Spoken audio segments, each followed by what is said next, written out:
bueno, este es el final de un ciclo que arrancó el 15 de octubre.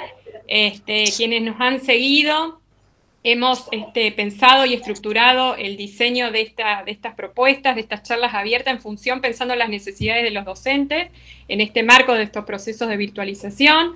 Y desde allí hemos pensado actividades significativas, hemos estado trabajando con la cuestión de la evaluación en la virtualidad, y todo lo que eso conlleva. Hemos trabajado también la cuestión de los materiales educativos digitales, ¿sí? Cómo circulan, cómo se producen, ¿sí? Y también hemos abordado la cuestión de las clases sincrónicas, ¿no? Para pensarlas desde un lugar más interactivo. Así que bueno, hoy nos toca con todo esto que se produce, ¿no? Y que está circulando, y un poco también esto es derecho de autor y de copia en la era digital, siempre lo pienso así, ¿no?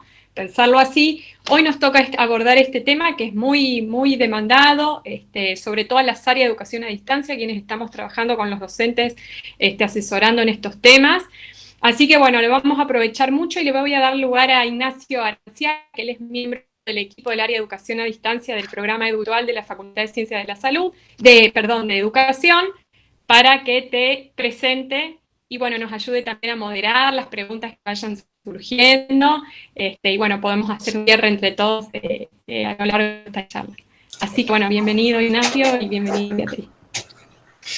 Bueno, muchísimas gracias María Laura, muchísimas gracias por estos diálogos de hace 2 meses a esta parte que venimos sosteniendo en la convocatoria a Beatriz, en el interés de la UNER, del CIEDUNER, de Edu Virtual, de la Facultad de Ciencias de Educación. Venimos trabajando con un proyecto de investigación que se ha sumado a otro proyecto de investigación que está Beatriz, que participa la UNER y participa la UNPA, la UNL y la Universidad Nacional de Villa María. Beatriz, en ese caso, participa como presidenta de la Fundación Vía Libre, que es un proyecto de repositorios de recursos educativos abiertos. En ese sentido, y ahí en los pasillos de la charla recién, Beatriz ya se entusiasmaba con las tensiones, las problemáticas y todas estas cuestiones, y bueno, y ya nos entusiasmaba a todos más informalmente en todos los temas que nos va a comentar ahora. Y yo, más allá del graph, que era bastante explícito sobre las cuestiones que aparecían ahí, me parecía, digamos, también importante mencionar algunas cuestiones que bueno, por ahí no está tan de acuerdo Beatriz, así que la dejo en libertad para que me contradiga absolutamente, que tiene que ver con, o que afirme, dice, bueno, eso, que tiene que ver con una perspectiva que creo habérsela escuchado a ella, si mal no la interpreté, que tiene que ver con situar los derechos culturales, ¿no? Y entonces, con una perspectiva de derechos humanos, los derechos culturales que nos permiten entonces comprender mucho mejor e integralmente los derechos de autor. Esa perspectiva de derechos culturales y adentro de los derechos de autor me parece sumamente interesante para que indaguemos y para que vayamos desde esa perspectiva, porque a veces la perspectiva de derechos de autor, medio tecnicista y desde el derecho más conservador, a veces ahuyenta, asusta demasiado a los docentes que estaban tranquilos y ahora le meten alguna cosa que no saben si subir o no subir estas cuestiones. Una de las cosas que me parecía que Beatriz introducía, que es sumamente interesante recién en la informalidad, también quería hacer como una especie de metáfora breve, voy a ser muy breve, una especie de metáfora que, bueno, las metáforas a veces, si uno las estruja un poco, por ahí pierde el sentido, así que sepan llevarme la idea esta idea de metáfora. Yo la problemática de los derechos culturales, voy a mencionarlo así, lo tomo como una problemática que digamos, tiene por un carril una legislación que no ha sido apropiada, digamos que la legislación, esto por ahí es una lectura demasiado personal, que la legislación vino antes que la práctica. O sea, y tenemos una buena legislación en términos de repositorios digitales, que habilitan un montón de cuestiones, pero que los actores que teóricamente están en universidades mayormente públicas, en instituciones de investigación pública y demás, se lo han apropiado en cierta medida y siempre cuesta mucho, digamos, que se apropien como nos encantaría del todo de esa herramienta y de la herramienta hermana que yo digo que son los recursos educativos abiertos y bueno, y que los docentes colguemos en repositorios de recursos educativos abiertos. Pero ahí nos está faltando mayor y mejor gestión y conformación y práctica y saber y comprensión de los docentes, de los sentidos de los recursos educativos abiertos, que yo creo que si hacemos una encuesta, todos dirían, ¿cómo no compartir mi conocimiento, ¿no? Pero a la hora de efectivizarlo, ahí siempre hay un problema, siempre hay un ruido, porque se genera determinado tipo de, bueno, una actividad más. La metáfora que quería dar cuenta tenía que ver con,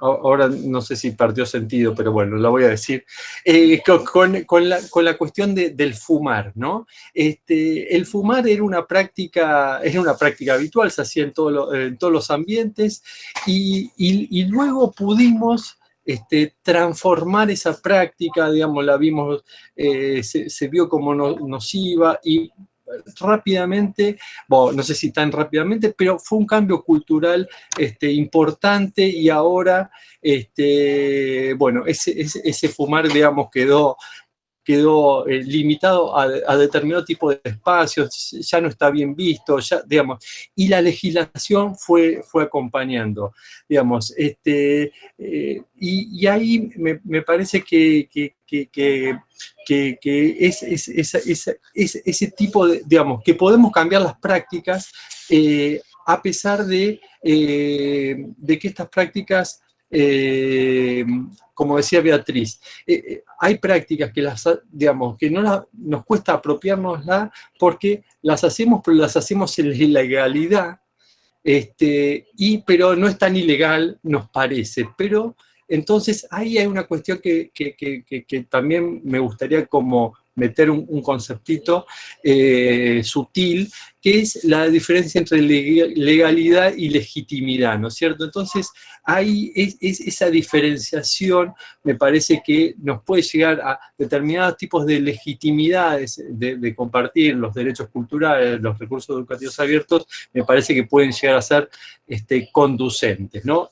Bueno, y conducentes, la otra metáfora que había pensado era la gestión de las ciudades y, bueno, en medio porteña, pero lo voy a decir, la ciclovía, digamos. En el siglo pasado andar en bicicleta en Buenos Aires era un peligro, era un riesgo, etcétera, etcétera. Y la gestión de las ciclovías con sus estructuras, con su armado, con su disponibilidad, con, bueno, lo que pasa en la ciudad de Buenos Aires centralmente, hoy, digamos, es una práctica habitual. ¿Por qué? Porque se dieron todas las condiciones necesarias para que uno pueda salir a andar en bicicleta en forma mucho más segura. Bueno, digamos, me parece que en ese sentido deberíamos construir determinados tipos de recorridos para habilitar a los docentes a que compartan sus recursos educativos abiertos sin mayores esfuerzos y con una legitimidad y legalidad pertinente a las estructuras que estamos habituados. Pero bueno, eso le dejo la palabra a Beatriz, que en esto tiene muchísima experiencia, recorrido en esto y en muchísimos otros ámbitos de militancia. Así que, bueno, todo tuyo, Beatriz. Gracias, Ignacio. Mira, pensaba arrancar con otra cosa, pero me voy a subir a tu metáfora del cambio cultural y el cigarrillo y demás, porque en el ejemplo que diste, veo una cantidad de continuidades que me parece que nos pueden llegar a ayudar a reflexionar colectivamente en esta sesión y en muchas otras. Así que gracias por la metáfora. ¿Por qué costó tanto el cambio cultural a la hora de reconocer el daño que produce un elemento de consumo como el cigarrillo? Y una de las razones por las que costó tanto fue que las empresas detrás del negocio del cigarrillo fueron las grandes, diría yo, no lo digo yo, lo dice Guadalupe Nogués en un libro que recomiendo enfáticamente, que es Pensar con otros, un libro sobre posverdad, donde se analiza la construcción histórica de las campañas de desinformación. Y está bastante documentado que las grandes campañas de desinformación que fueron estructuradas formalmente, que fueron estrategias conscientes de desinformación pública, fueron llevadas adelante por la industria tabacalera. Industria tabacalera que no solo pagaba estudios que declaraban que el cigarrillo era inocuo, sino que pagaban enormes cantidades de publicidades, donde, por ejemplo, hay algunas publicidades bastante viejas que decían fume tal marca de cigarrillos, los médicos lo recomiendan, y cosas por el estilo. Esas mismas campañas de desinformación que se extendieron durante largas décadas generaron una situación que ralentizó mucho la toma de conciencia sobre el verdadero impacto, sobre los conceptos que había que tener socialmente para que se produjera el cambio cultural. Fue recién cuando fue escandalosa la evidencia que demostraba lo contrario, que empezó a haber cierta conciencia sobre la necesidad de hacer ese cambio cultural que mencionaba Ignacio. Y cuando vos estabas hablando recién de ese cambio cultural, inmediatamente empecé a pensar en cuál es el discurso hegemónico, digamos, cuál es el discurso más consolidado, cuál es el discurso que más se repite en los medios de comunicación sobre el tema de derecho de autor. Y el discurso que se repite sobre el derecho de autor es un discurso que está en buena medida basado en evidencia de dudosa rigurosidad. Hace algunos años se corroboró que la evidencia, con comillas, los papers académicos que habían sostenido muchos de los avances legislativos en materia de copyright en la Unión Europea no habían pasado por revisión de pares, no se sostenían, digo, cuando alguien iba, retrocedía y buscaba los datos y la evidencia real detrás de los documentos supuestamente académicos o académicos firmados por algunos académicos, lo mismo pasó con el tema del cigarrillo, que avalaban supuestamente la necesidad de profundizar el rigor de las regulaciones de copyright, estaban, como llamamos informalmente, flojitos de papeles. Estaban financiados por la industria del entretenimiento en buena medida, estaban financiados por actores con intereses creados en el fortalecimiento de estas regulaciones. Y me parece que la lentitud que estamos viendo en la creación de un proceso hacia un cambio cultural, de entender esto de una forma distinta de la que el discurso hegemónico sostiene, tiene que ver con esto, con un aparato de propaganda muy fuerte que está a su vez basado en un fuerte impulso por parte de la industria del entretenimiento. Piensen ustedes que accedemos a buena parte de los consumos culturales mediatizados por esa industria del entretenimiento, por los músicos del mainstream, por los sellos discográficos del mainstream, por la industria televisiva, por la industria del libro, por la industria del teatro, el cine y demás, que tiene además al interior de la propia industria realidades muy dispares. Una cosa es la industria de Hollywood, los grandes tanques, y otra cosa es la producción cinematográfica argentina, que está sostenida mayormente en los aportes del Instituto Nacional del Cine. Digo, aún con realidades completamente dispares, tienen algunas cuestiones en común, y es que hay un discurso hegemónico que construye una serie de preconceptos sobre la idea de autor y sobre la noción de por qué es necesario y cómo funciona la regulación de derechos de autor, que torna más lenta esta práctica de repensarlo, o pone en un lugar incómodo a quienes pensamos que hay otras formas de respetar el derecho de autor que son diferentes de las que el discurso hegemónico nos plantea. Así que gracias, Ignacio, por la metáfora, porque por lo menos me sirvió para ver algunas prácticas comunes. En buena medida, quienes defendemos un modelo diferente de derechos de autor basado en el modelo de derechos culturales, enfrentamos un problema que enfrentan las democracias hoy, que es la desinformación. El problema de la desinformación es un problema crítico en términos de sistema democrático, y alcanza a ver debates parlamentarios. Digo, ayer, por ejemplo, vimos un debate parlamentario en el cual los niveles de desinformación que se expresaban en los discursos de los legisladores, como lo que vamos a ver, ya podemos anticiparnos en las próximas semanas, a partir del envío del Poder Ejecutivo del proyecto de interrupción legal del embarazo, interrupción voluntaria del embarazo. Buena parte de los debates de política pública se dirimen entre información y desinformación. Y este debate del derecho de autor también se dirime en esa misma esfera. Así que esto es, me parece interesante la referencia que hizo Ignacio a una industria que es, podríamos decir, con Guadalupe Nogués y su trabajo de pensar con otros,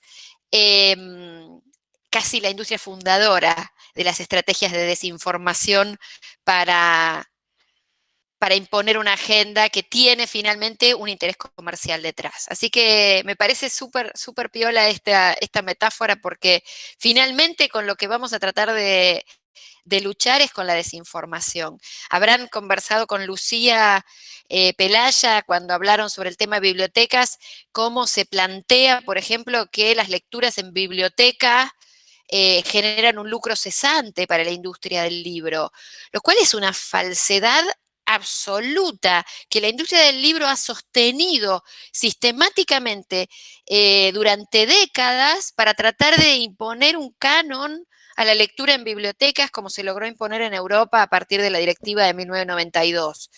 Ese tipo de falacias son las que tenemos que, quienes trabajamos desde otra perspectiva, de construir permanentemente, exigir evidencias. Digo, si tenemos legisladores que legislan sin exigir evidencias de aquellas agendas que les traen los grupos de lobby, bueno, nos encontramos con que difícilmente tengamos políticas públicas basadas en evidencia. Y creo que esta introducción rige para todo, rige desde las políticas impositivas hasta las políticas de salud reproductiva, hasta las políticas de derechos culturales y derechos de autor. Debería ser un elemento transversal en el cual las universidades públicas tenemos un deber de producir conocimiento que sirva para sustentar las políticas públicas con evidencia. Así que gracias por eso, y pongo esto como desafío sobre la mesa.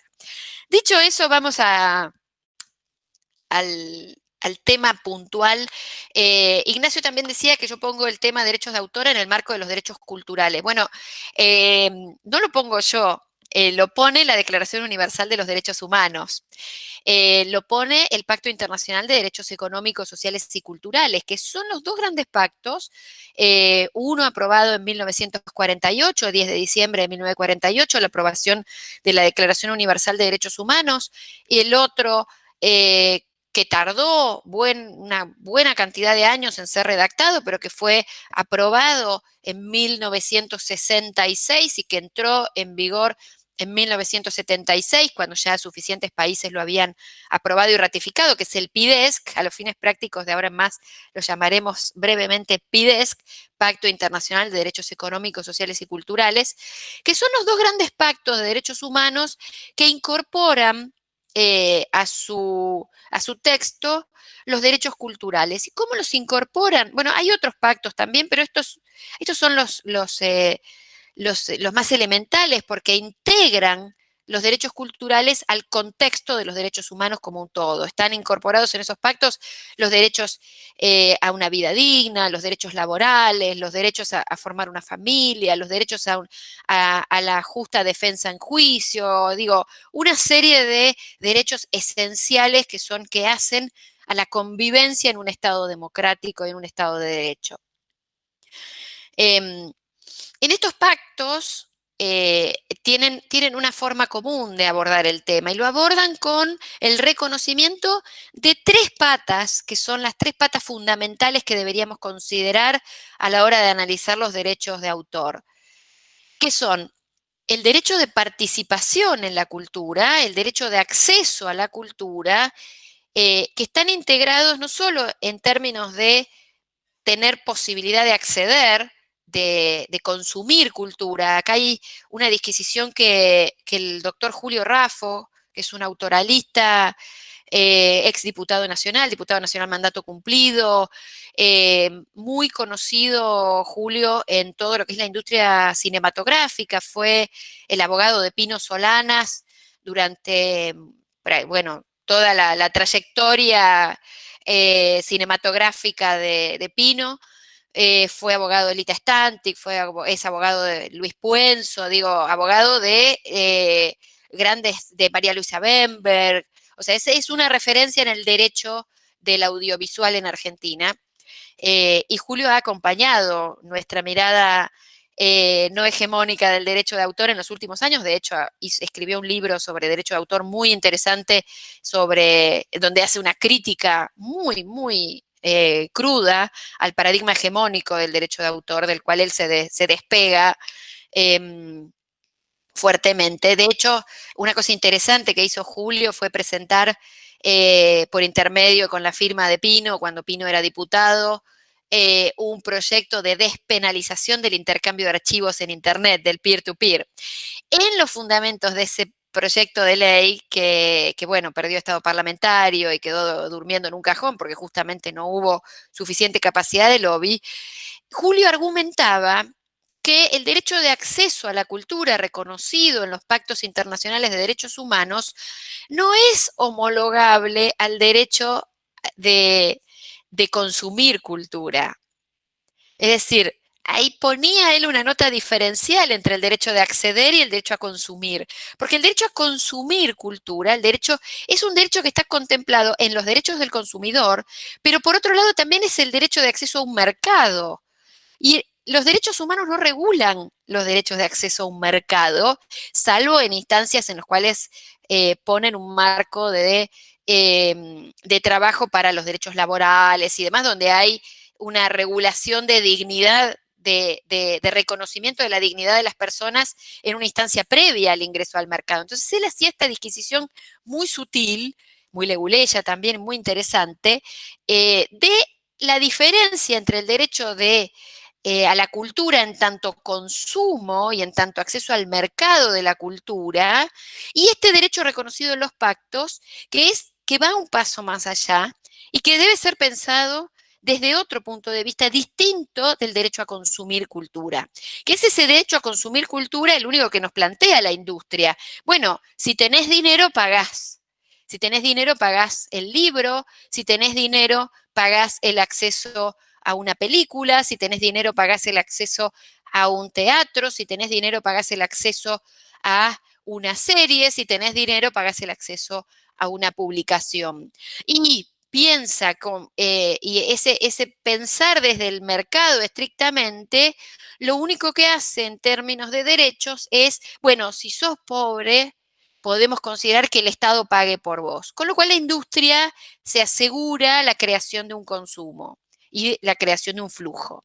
Bueno, Eso es lo que dice Julio, que no es lo que está dentro de los pactos de derechos humanos.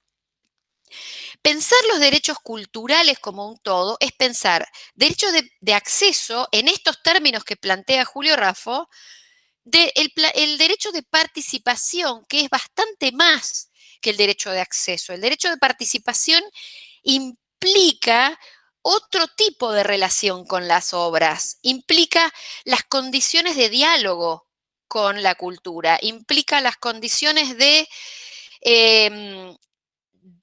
reconstrucción de esa cultura, de resignificación de esa cultura, o lo que hoy día en Internet podríamos pensar como el derecho a, por ejemplo, la intervención de una obra, el derecho al mashup, el derecho a la reconversión, el derecho a la apropiación, este concepto que anda dando vueltas por ahí, que a veces se lo mira críticamente o a veces se lo mira con un ojo con un ojo crítico de la apropiación cultural.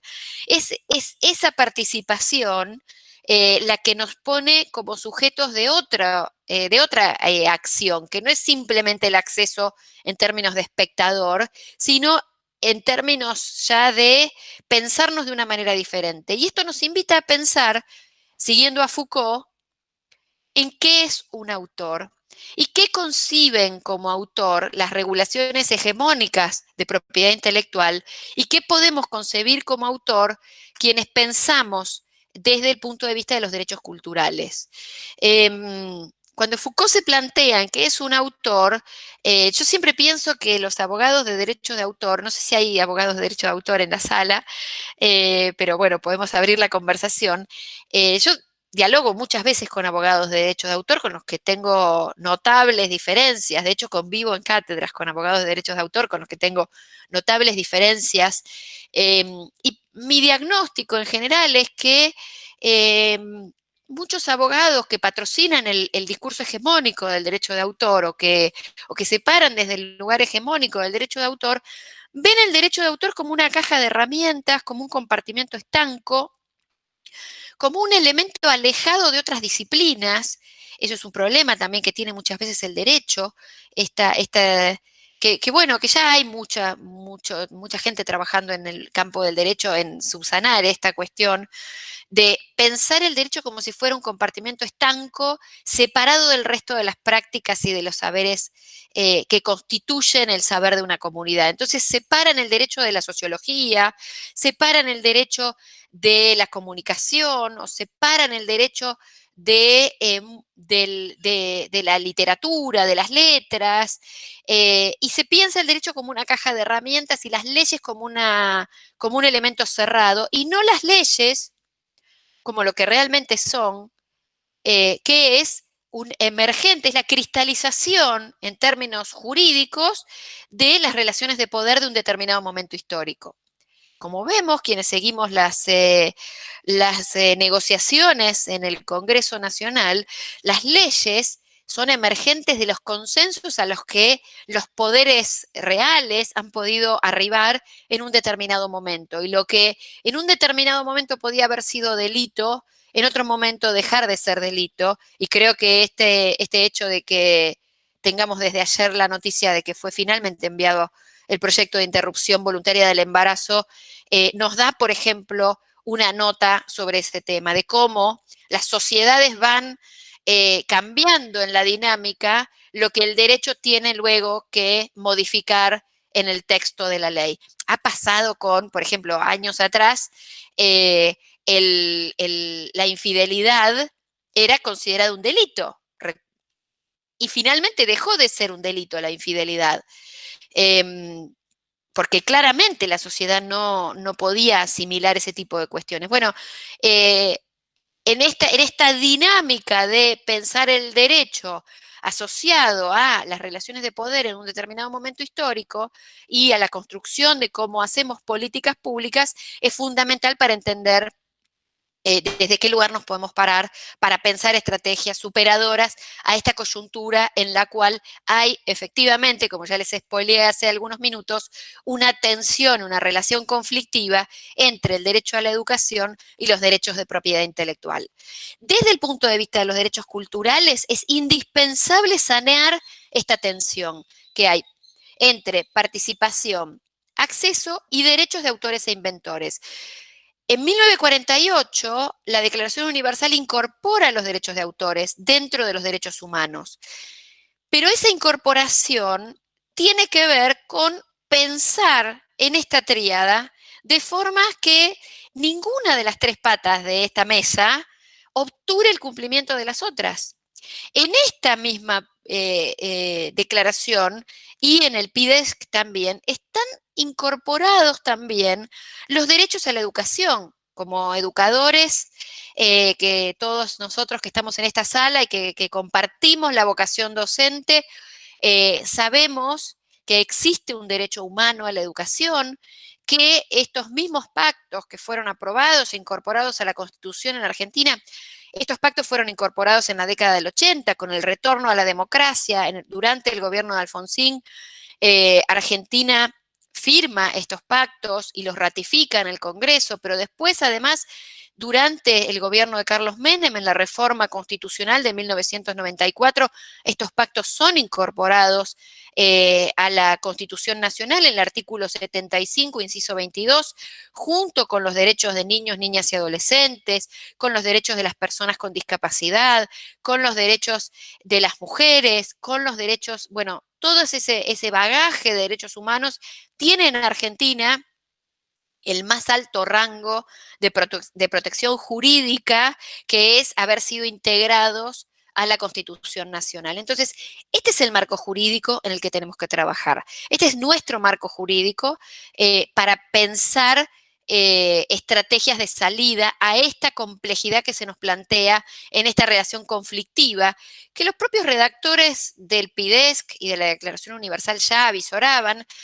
y que además esta relación conflictiva fue analizada. Después le voy a pasar bibliografía, Ignacio, después te paso a vos o al resto si quieren alguna literatura para que puedan ampliar lecturas sobre estos temas, porque esto que estoy diciendo yo no lo digo yo, tengo fuentes citables para cada una de estas cuestiones. Después les paso estas mismas fuentes para que ustedes las tengan también y vean cómo los distintos mecanismos de aplicación de los derechos culturales, de los derechos humanos, han ido dando esta discusión bastante recientemente, digamos. No es una discusión, esta discusión empieza en el marco de los derechos humanos en el 47 y 48 con la redacción de la declaración, continúa y se profundiza con la redacción del PIDESC, pero luego fue parcialmente abandonada, digamos, porque la agenda de derechos humanos tenía muchos otros temas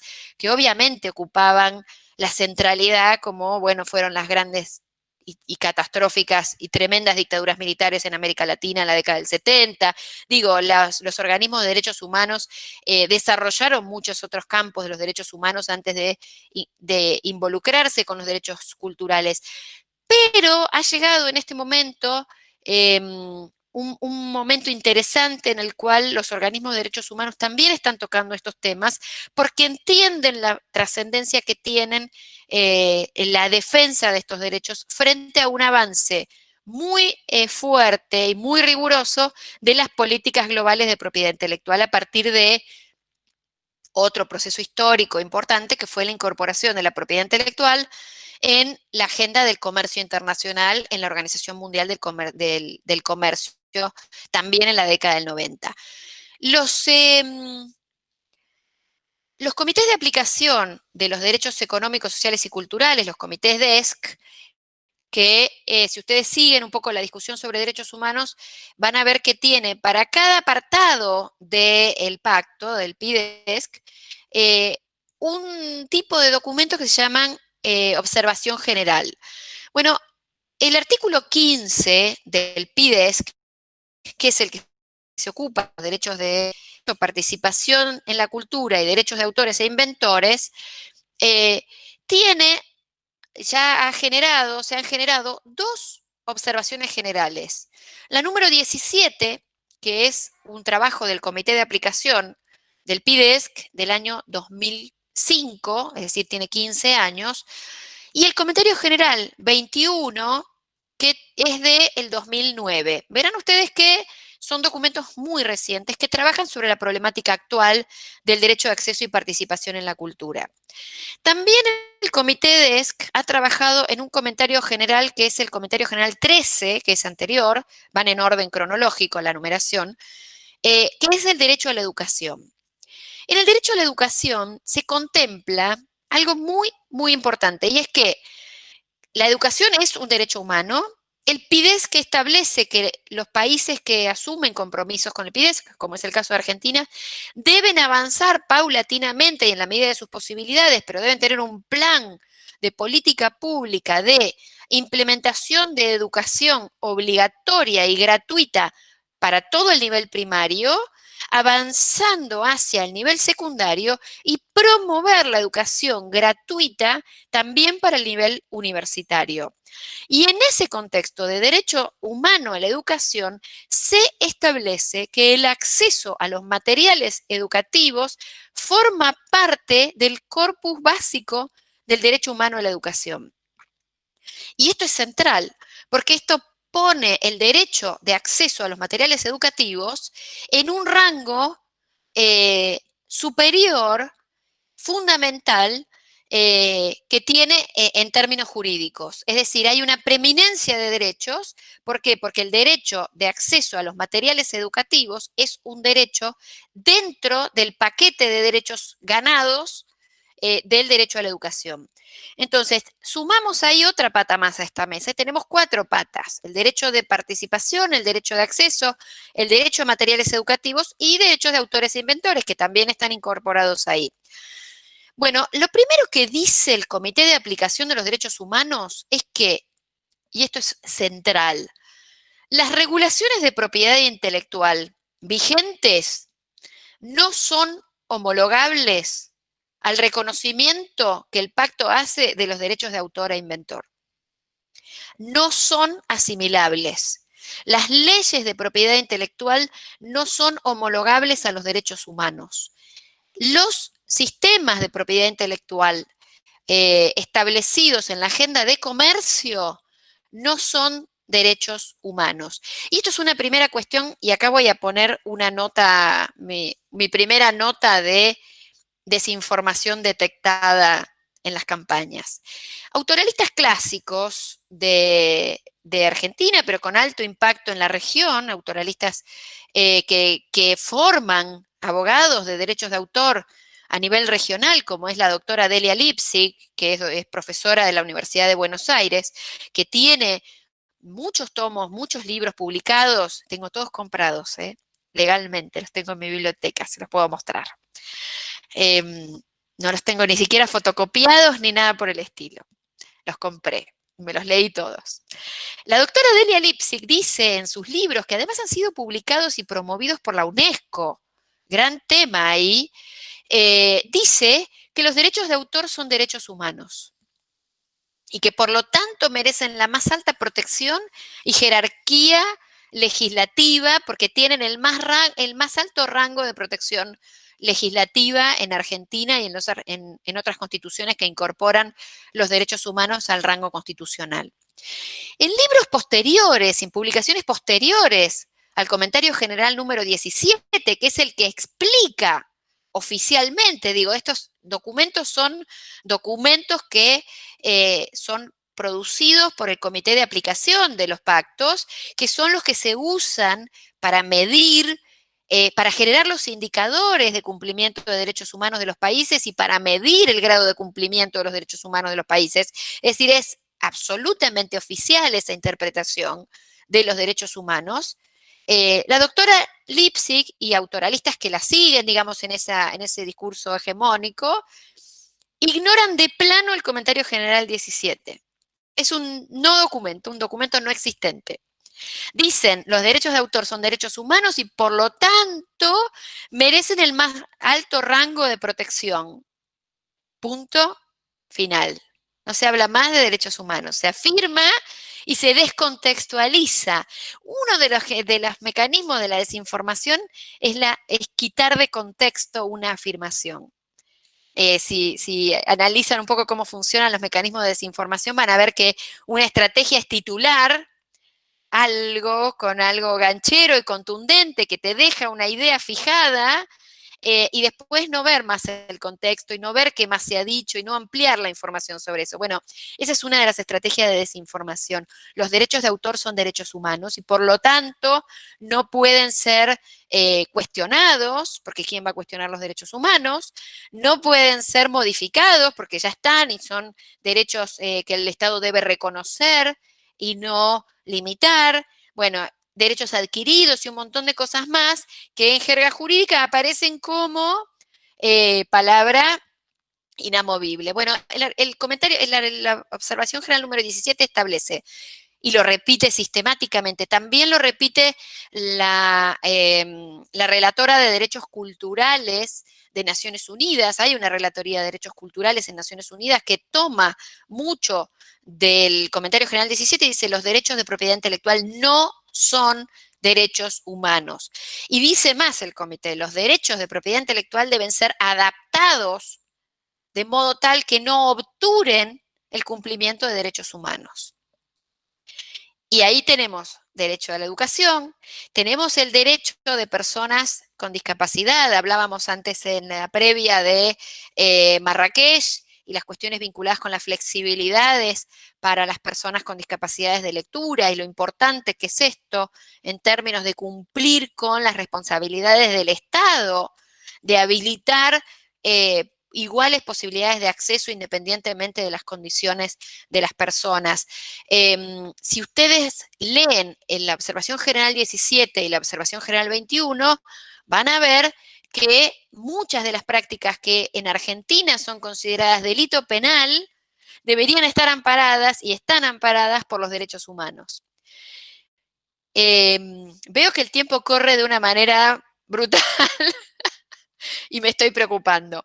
Hecha esta introducción desde el punto de vista de los derechos humanos, que es la visión que Ignacio estaba pidiendo de derechos culturales, vamos a ver cómo funciona técnicamente el derecho de autor y cuáles son los problemas centrales que tenemos, y vamos a hacer una pasada bastante rápida para después ya abrir a preguntas. Los derechos de autor, tal como los conocemos hoy, fueron diseñados jurídicamente en el siglo XIX.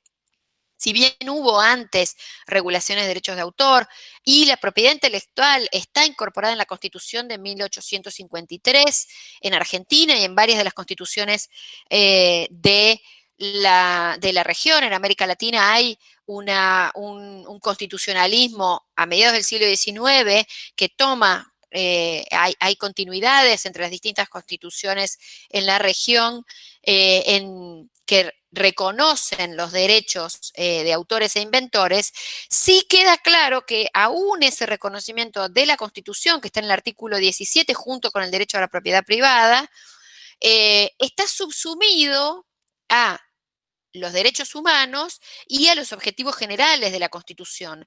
Y además establece que existe ese derecho, pero que ese derecho está sujeto a la regulación del Congreso en términos de duración, que es lo que establece claramente el marco constitucional. Es decir, hay un marco constitucional ahí, después les puedo pasar bibliografía también para leer un poco más sobre eso. Hay varios trabajos sobre este tema de la historia. Hay un par de tesis de la maestría en propiedad intelectual de Flaxo que están disponibles con licencias Creative Commons, que son sumamente interesantes en términos de historia de la evolución del derecho de autor y las discusiones que se dieron en el marco constitucional y en el siglo XIX, porque ahí hay otra de las grandes mentiras, de las grandes desinformaciones que hay sobre derecho de autor. Se dice en mucha de la bibliografía hegemónica del derecho de autor que en la región y en Argentina no hubo una discusión sobre derecho de autor sino hasta 1910, lo cual es falso. El propio Sarmiento dejó cantidades de escritos donde trabaja la cuestión de derecho de autor. Y adivinen en qué sentido y por qué el propio Sarmiento fue silenciado en esta agenda.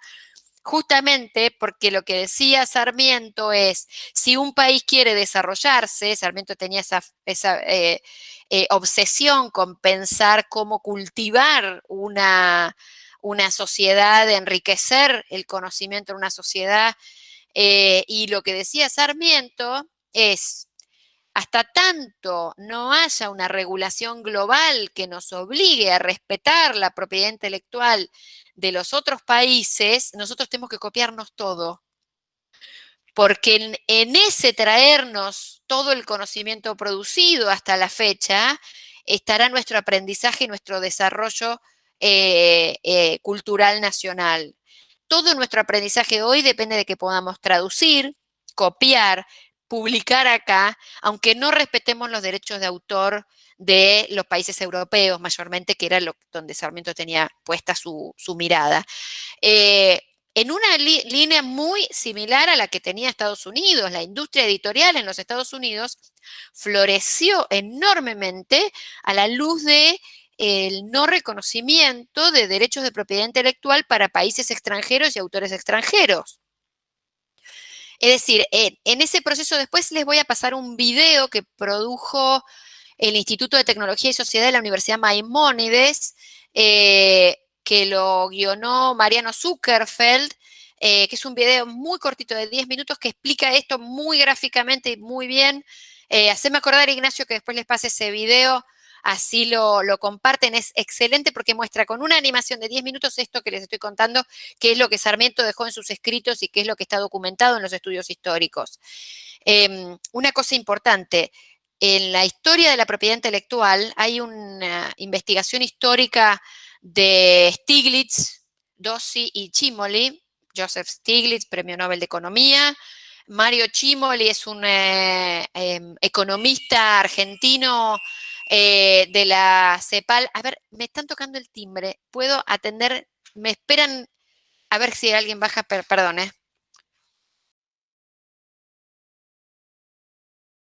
Ahí ya va alguien más a abrir la puerta. Perdón, siempre pasa esto. Uno está en reuniones y cosas y siempre ese momento tocan el timbre. Les decía, hay un documento histórico de una investigación histórica de Stiglitz, Cimoli y Dossi. Cimoli es argentino, es economista de la CEPAL actualmente, sobre desarrollo industrial y propiedad intelectual, donde prueban con evidencia histórica que ningún país del mundo se desarrolló con altos estándares de propiedad intelectual. Todos los países se desarrollan, primero, vulnerando las regulaciones rigurosas de propiedad intelectual. El último ejemplo, digamos, más evidente de esto es China, y recién cuando logran subir la escalera del desarrollo, empiezan a hacer lobby por niveles más estrictos de propiedad intelectual. Lo hizo Suiza, lo hizo Alemania, lo hizo Estados Unidos, lo hizo Japón, lo hizo la India, lo hizo China, lo hacen todos los países que podemos hoy mirar como ejemplos de desarrollo en las últimas décadas, de desarrollo industrial especialmente, y que lograron estar a la vanguardia de algunos temas, ya sea industria química, industria médica, industria automotriz. Hoy día lo están haciendo en la carrera feroz en los desarrollos de inteligencia artificial. Ahí recomiendo enfáticamente que miren lo que está pasando en China, que ya desde hace un par de años se ha convertido en el principal país en términos de solicitudes de patentes sobre inteligencia artificial. Es decir, lograron subir la escalera del desarrollo y una vez que están arriba, ahí empiezan a reivindicar derecho de propiedad intelectual.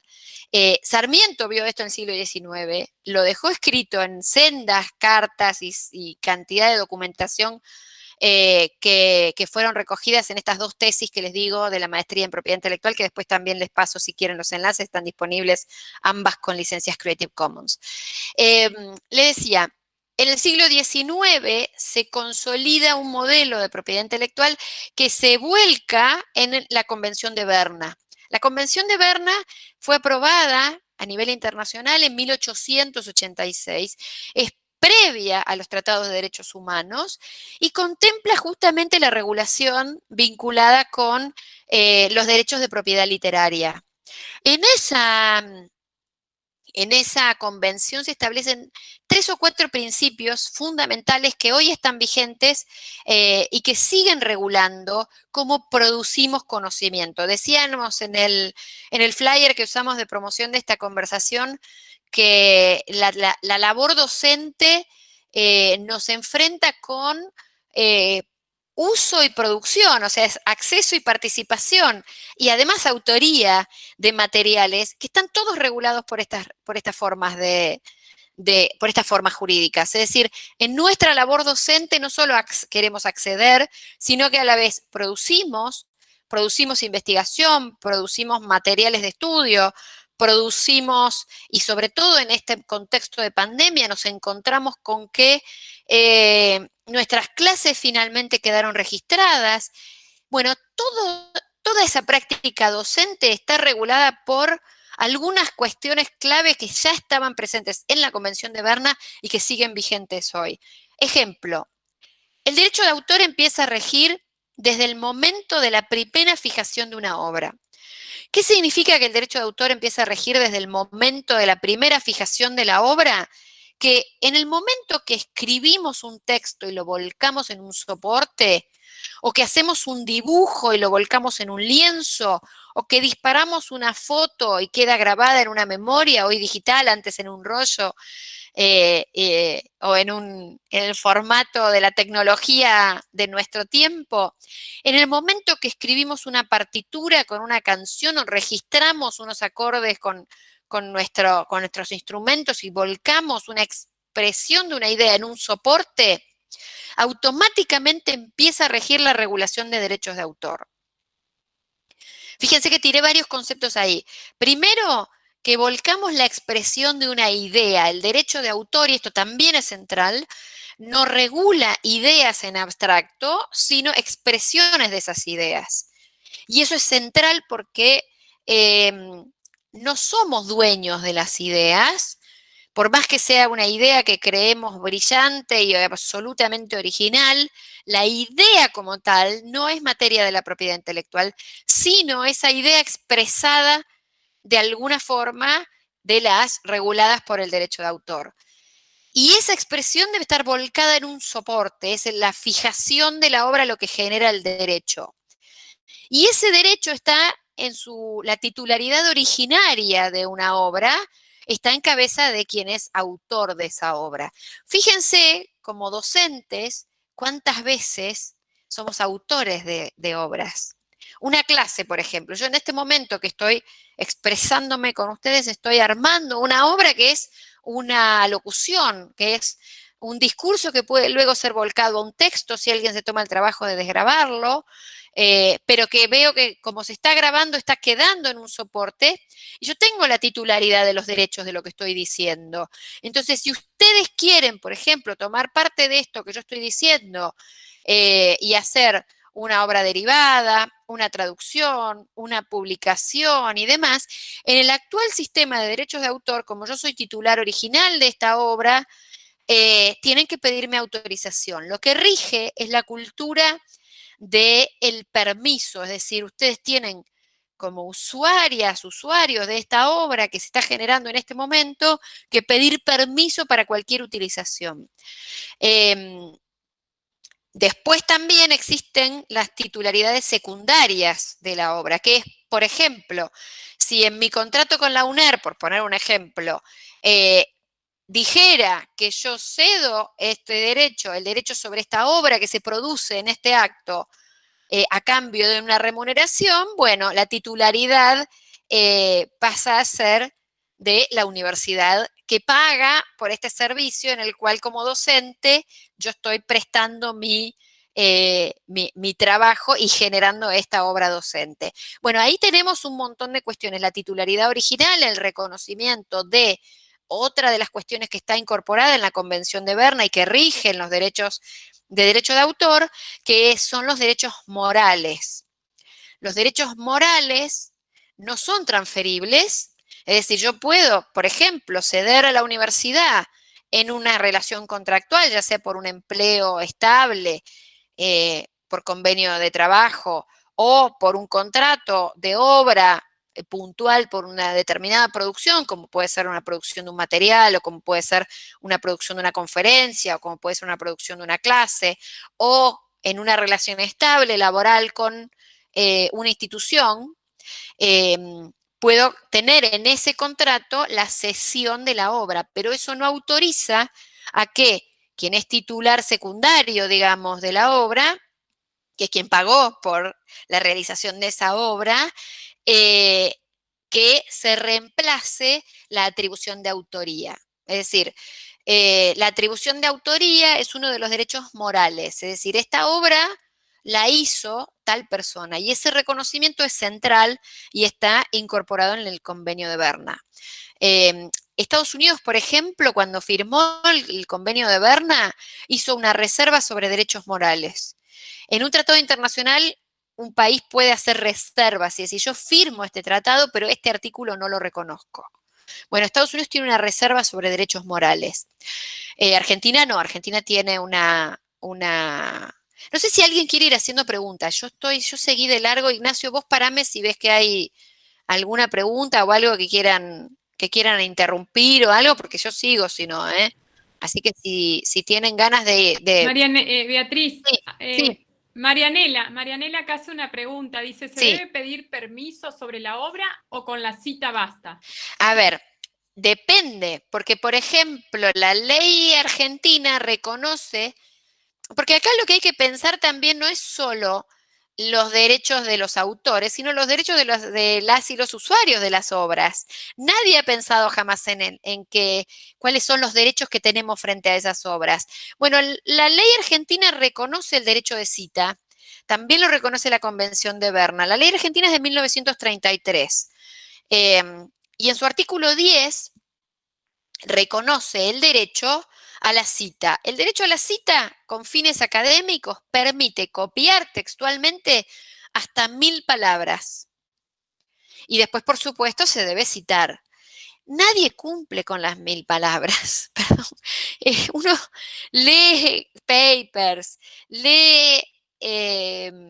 ahora justo estoy corrigiendo evaluando una tesis de la maestría en propiedad intelectual. Yo suelo evaluar porque somos pocos magísters en propiedad intelectual, entonces evaluamos bastante a nuestros futuros colegas, que espero que cada vez seamos más.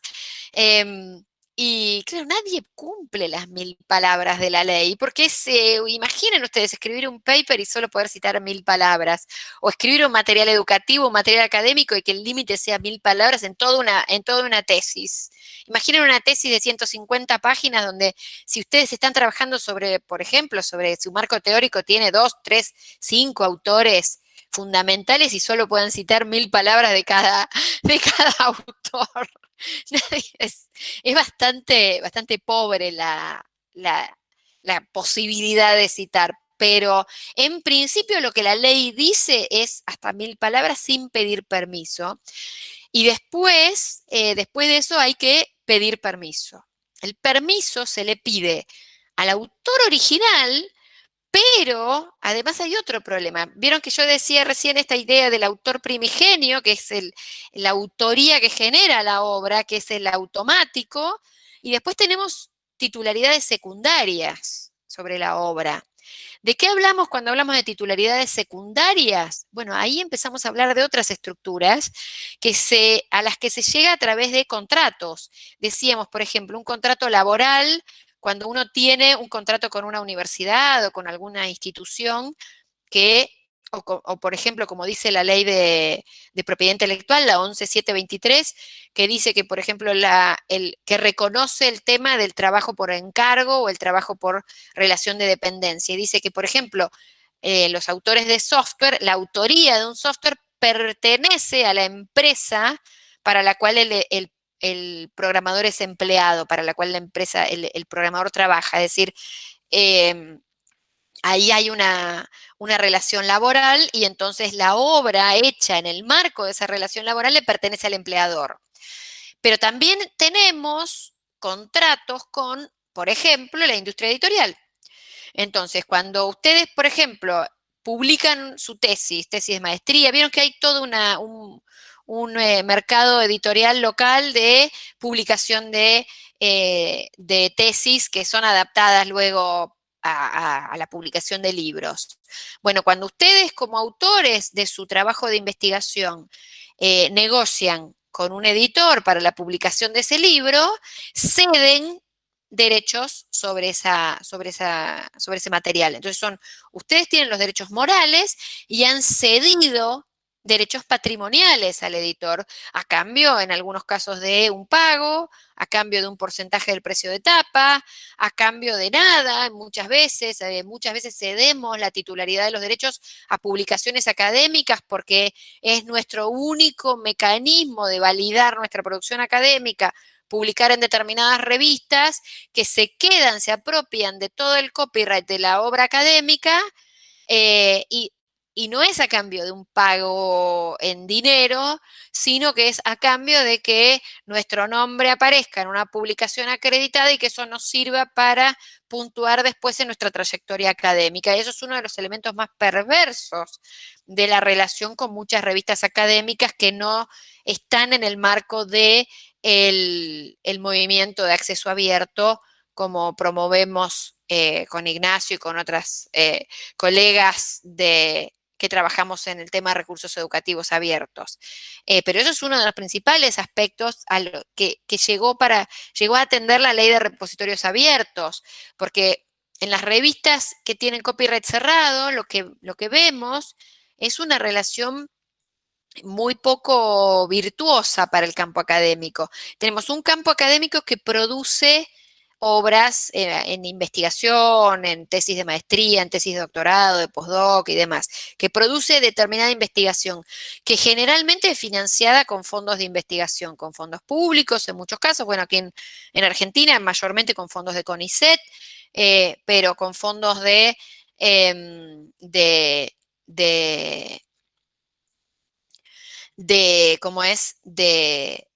que en general son públicos o que son gestionados por proyectos de investigación que a veces son cooperación con Unión Europea o con otros organismos internacionales de cooperación. Esas publicaciones son evaluadas por colegas, ¿sí?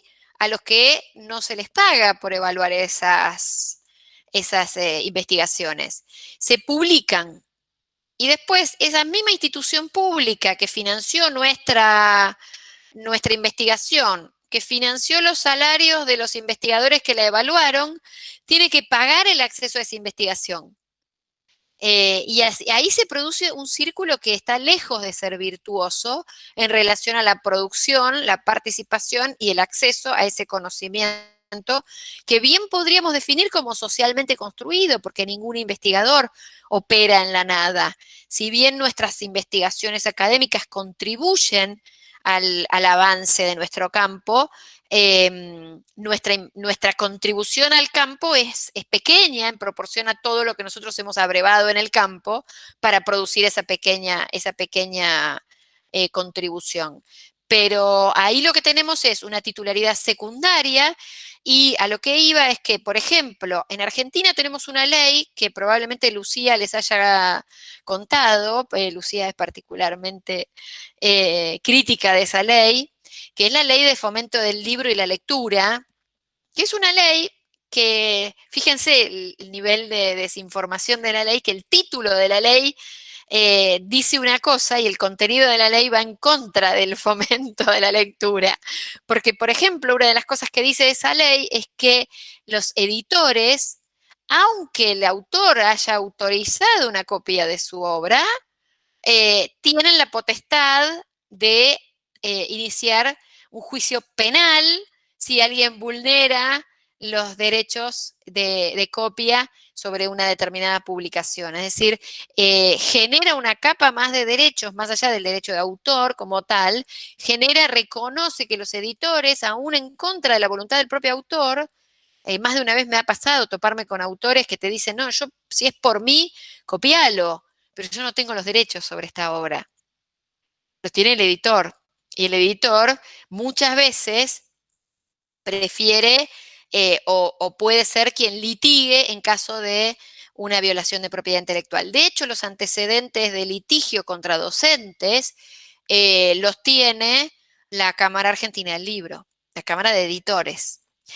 El antecedente más renombrado de litigio penal contra un docente por reproducir materiales de estudio de su cátedra es el conocido caso del profesor Horacio Potel, que falleció hace pocos años, pero quien en 2009 fue allanado en su domicilio por una acción penal iniciada por la Cámara Argentina del Libro a instancias de la Embajada francesa y los editores franceses de Jacques Derrida. El profesor Potel era profesor de filosofía de la Universidad de Lanús y mantenía un sitio en el cual él producía conocimiento muy valorado por la comunidad filosófica sobre Jacques Derrida. Y fue allanado, cargó con una causa penal, fue embargado. En el año 2009 le trabaron un embargo por 40.000 pesos.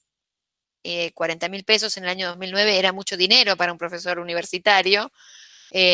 Bueno, sigue siendo, si uno ve lo que se paga, los sueldos son 3 meses de un cargo de JTP. Así que aún hoy, imaginen lo que era en 2009. Bueno, el profesor Potel atravesó una causa penal por una demanda de la Cámara Argentina del Libro. Y eso que decimos tiene que ver con que Argentina a la vez no tiene flexibilidades apropiadas para atender debidamente el derecho a la educación. Veíamos recién que alguien preguntaba el tema del derecho de cita.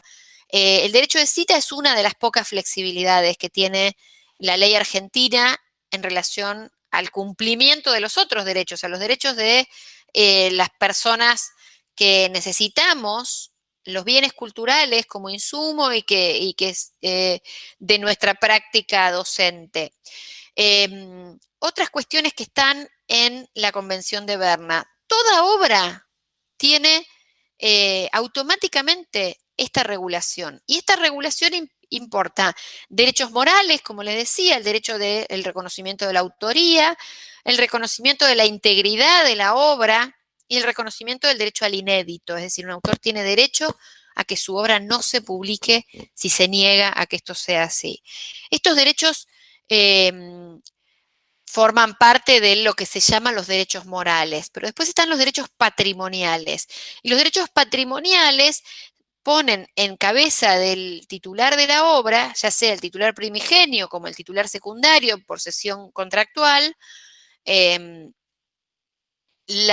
derecho de reproducción, el derecho de adaptación. Por ejemplo, si una obra es adaptada a otro formato o es adaptada a otro tipo de obra, y acá, por ejemplo, pueden pensar en un cuento corto que es adaptado a un guión para una obra teatral o que es adaptada para un guión de una película, o un poema que es adaptado para una canción o para algún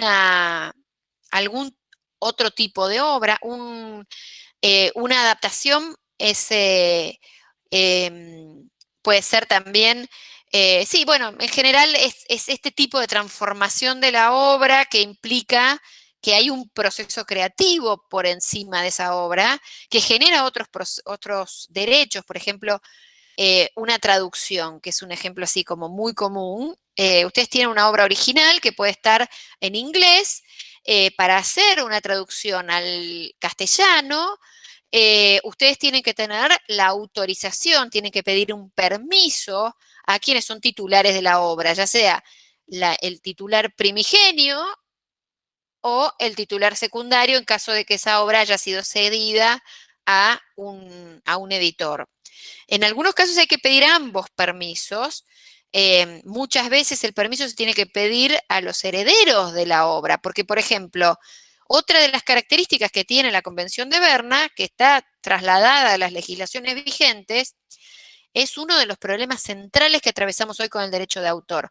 No solo cualquier obra que generemos, y cuando digo cualquier obra, digo desde la tesis de postdoc o la tesis de doctorado que le lleve 5 años de trabajo hasta la fotografía que un adolescente postee ahora en este momento en Instagram o el video de 15 segundos que estén publicando en TikTok. A los fines y en la práctica de la doctrina del derecho de autor vigente, ambas obras, sumemos por ejemplo la producción de un tanque de Hollywood que puede insumir 80 millones de dólares, incluyendo sueldos de guionistas, sueldos de actores y actrices, sueldos de música, derechos de difusión, puesta en sala y todo, con esta clase, con el dibujo que alguno de ustedes esté haciendo en una hoja de papel mientras yo hablo, todo eso está regulado de la misma forma, igual, exactamente igual. No hay matices de la utilización comercial o no de una obra, si alguien pagó previamente por la realización de esa obra, cuáles son los usos, el arte efímero, por ejemplo, todo está regulado de la misma forma. Y se regula, como decía, desde el momento de la primera fijación de la obra, en cabeza del titular primigenio, en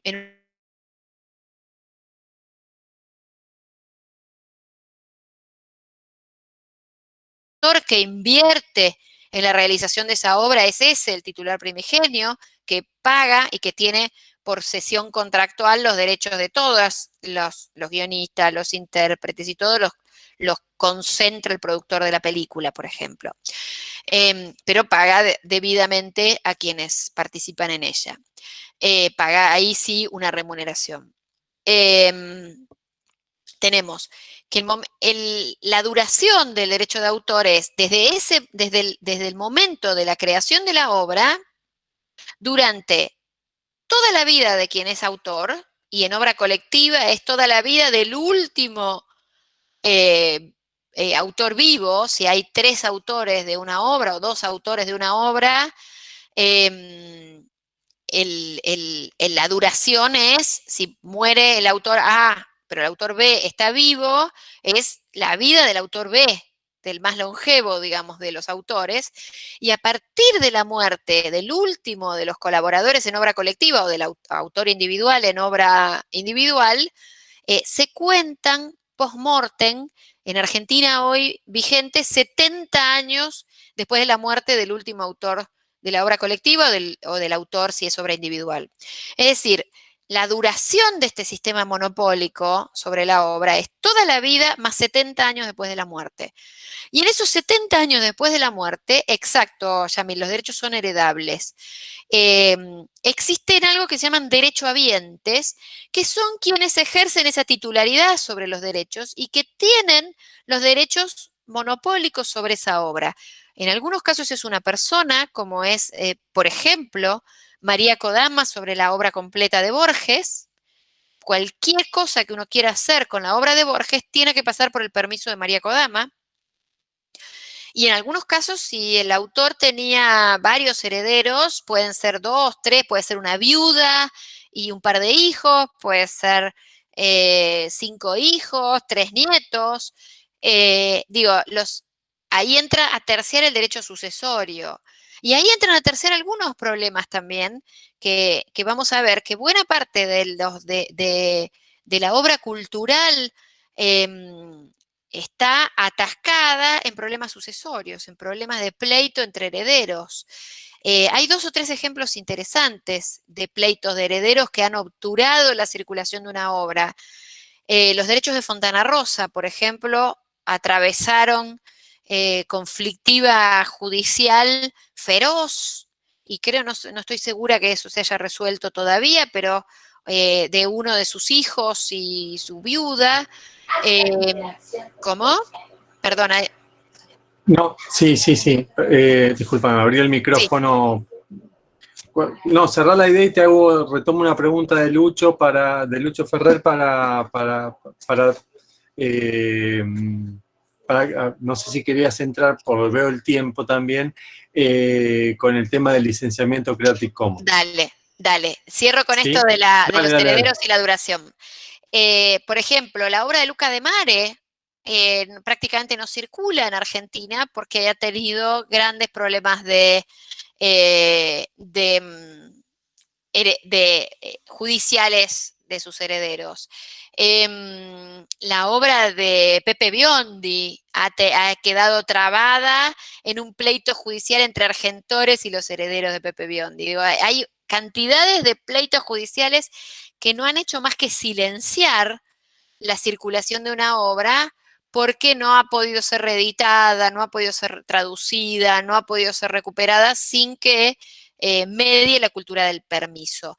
Y voy a, ya que Ignacio me marcó el tema del tiempo muy apropiadamente, porque si es por mí yo sigo, hay un tema interesante. Fíjense cómo desde un tiempo a esta parte, la obra de Arlt ha explotado y nos encontramos con puestas de Roberto Arlt por todos lados. Vemos teatro, vemos reediciones, vemos homenajes, vemos reinterpretaciones, vemos un montón de cosas de un tiempo a esta parte. Adivinen por qué. Porque la obra de Arlt volvió al dominio público, que es el concepto central al que quizás debería haber entrado de movida, y con esto voy a cerrar, que es una reivindicación al dominio público. El dominio público es aquel espacio de acervo cultural común donde los derechos de propiedad intelectual exclusivos están prescriptos. Y por lo tanto, deja de haber la pauta del permiso y ya podemos hacer una apropiación real y efectiva de la obra del acervo cultural común. Ese dominio público, que cuando ustedes lean obra del paradigma hegemónico del derecho de autor, le llaman caer al dominio público, ese dominio público que muchos abogados de derecho de autor describen casi como el infierno al que caen las obras una vez que nadie las protege, es el acervo cultural común. Y es el lugar en el cual no tenemos que ir a pedir permiso para hacer una traducción, para hacer una puesta en escena, para hacer una lectura pública, para hacer una reedición, para hacer una versión comentada, para hacer una obra engordada, como hizo Cachajian con Borges y se ligó una causa penal por haber engordado el Aleph. Cuando digo causa penal en serio, causa penal que puede tener consecuencias de prisión, porque, por ejemplo, el tipo penal de violación de propiedad intelectual está homologado al de estafa y estamos hablando de una tipificación penal que puede derivar en 6 años de cárcel. Es decir, es muy seria una causa penal vinculada con este tema. Pues ya tener una causa penal es muy serio, sobre todo, bueno, muchos de nosotros que trabajamos en instituciones públicas, cada vez más, muchas instituciones piden un perfil de que uno no tiene causas penales pendientes y cosas por el estilo para tener un cargo público. Bueno, tener una causa por violación de propiedad intelectual es bastante incómodo, bastante preocupante y bastante problemático. Dicho esto, el problema que tenemos con el paradigma hegemónico del derecho de autor vigente es que el dominio público es la excepción y la restricción es la norma, cuando en realidad, si lo pensamos desde el punto de vista de los derechos culturales y la propiedad intelectual como instrumento para el logro de un determinado fin de política pública, como puede ser promover las artes, promover la investigación, promover las ciencias, un instrumento que permita incentivar la producción de obra cultural, como es efectivamente y como debe ser reconocido el sistema de propiedad intelectual, lo que deberíamos tener es un sistema que revierta exactamente este modelo y que piense que el acervo cultural, el acceso y la participación en la cultura debería ser la norma y las restricciones muy limitadas deberían ser justificadas y tener un fin instrumental, es decir, utilizar mecanismos de propiedad intelectual para fomentar la cultura y pensar junto con el comentario general 17 sobre qué implican los derechos de autor en el marco de derechos humanos. Bueno, lo que implican los derechos de autor en el marco de los derechos humanos es otorgar a autores e inventores un nivel de vida digno. Eso es lo que implica. ¿Y cómo lo pueden hacer los estados? A través de múltiples estrategias que no necesariamente implican un monopolio de por vida, ni mucho menos un monopolio para sus herederos. Esto dicen los derechos humanos. Y en ese sentido, pensar fuera de la caja, pensar estrategias donde haya sistemas diversos de remuneración, ya sea pago por producción de obras, ya sea monopolios limitados en el tiempo, pero no extendidos de una manera tan arbitraria hasta post-mortem. Digo, ningún autor ha producido obra después de su muerte. ¿Por qué tiene que seguir esta regulación de monopolio para un autor? Y que lo gocen herederos que probablemente nunca hayan contribuido una coma al acervo cultural y que en muchos casos hasta han contribuido a bloquear el acceso a ese acervo cultural. Digo, hoy día por la regulación de propiedad intelectual no tenemos más obra de Borges. No estamos incentivando a Borges a darnos más libros, sino que estamos dificultando el acceso a su obra. Y así con prácticamente todo el acervo cultural que sigue en cabeza de herederos que, bueno, uno puede respetarlos como personas, pero la contribución la hizo el abuelo, o la hizo mamá, o la hizo, digo, no la hicieron estas personas que aparecen como gestores de la obra de sus progenitores o sus familiares, y que muchas veces van en contra de del propio pensamiento del autor.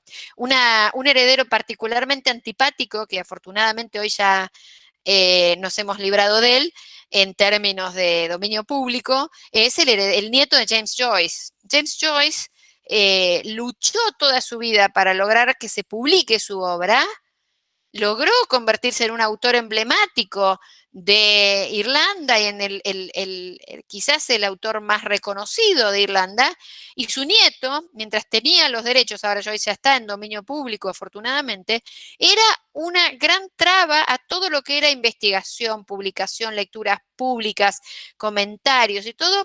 Ponía condiciones ridículas, como por ejemplo que si alguien quería escribir algo sobre su abuelo, tenía que citarlo a él como referencia de la obra de su abuelo, digo, y otra serie de cosas que lo posicionaron como uno de los nietos menos queridos del mundo, del mundo de los lectores de Joyce, justamente porque tenía exigencias que, bueno, que la ley le atribuía, porque él era el titular de toda la obra de su abuelo, pese a que no compartía en absolutamente nada la visión y la mirada de su abuelo en relación a la publicación de su obra. Bueno, dicho esto, Ignacio me pedía que hablemos del tema de las licencias. ¿Por qué existen las licencias? Porque el sistema de derecho de autor está mal. Y tenemos un problema público que tiene un problema severo, difícil de solucionar.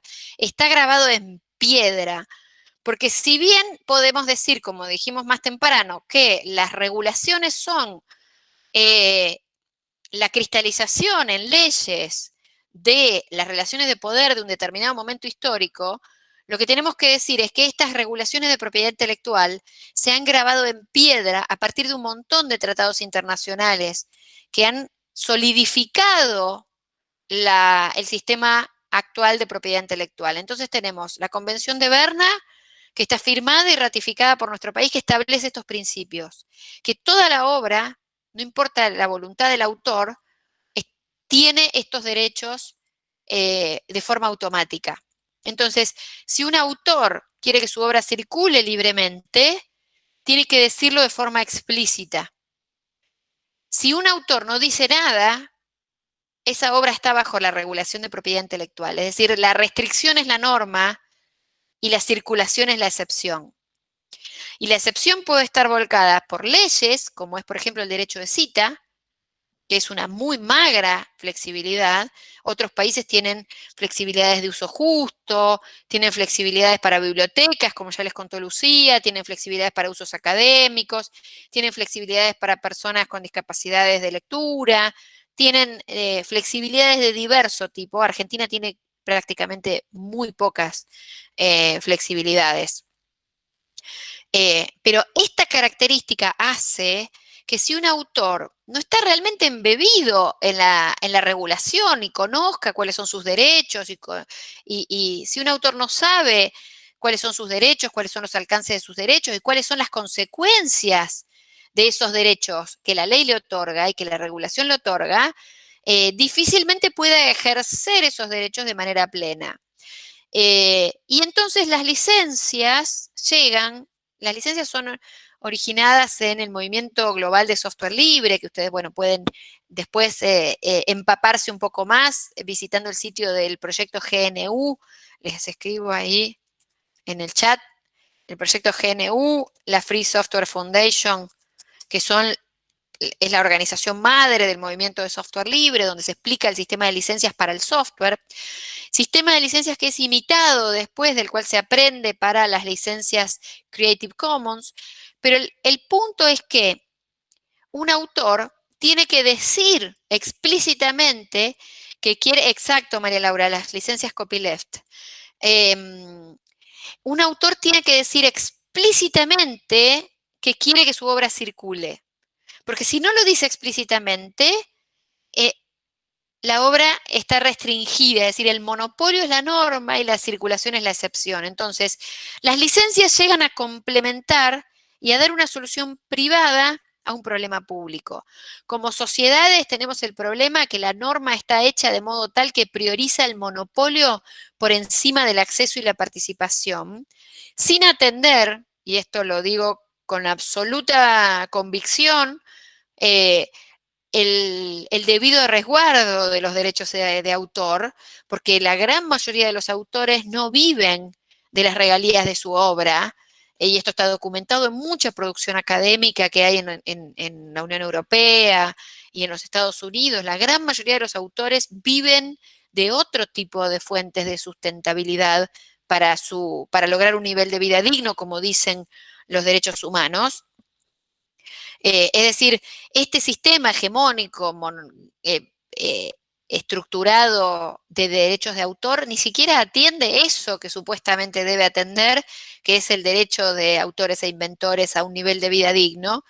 El otro día veía ¿en dónde era? En El Salvador, creo que era. Tengo alumnos de una maestría remota que son de El Salvador, que decían que por ley en El Salvador la industria editorial le paga el 5% del precio de tapa a los autores. O sea, imagínense que está por ley, está instalado una condición de explotación brutal de quienes producen la obra por parte de la industria que distribuye la obra. Imaginen ustedes que un autor solo tenga, bueno, aquí en Argentina no está establecido por ley, pero el estándar es entre 10 y un 15% según las capacidades de negociación que tenga un autor frente a la industria editorial. Ahí hay también alguna cuestión que deberíamos atender en términos de promover la autoría.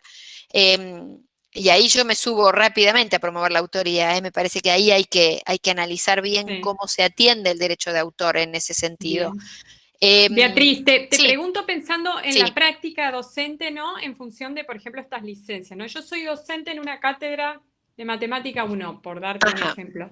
¿Cómo me manejo sabiendo que tengo estas licencias? Porque si yo subo mi presentación en el campus virtual y no digo que la dejo que circule libremente, obviamente los estudiantes la van a usar, se van a apropiar, va a circular de otra manera porque esto ocurre, pero si no, ¿cómo me manejo con estas licencias, por ejemplo, para pensarlo prácticamente en los materiales, en todas las producciones que se hacen en los espacios, sobre todo virtuales, pero que también circulan en otros espacios?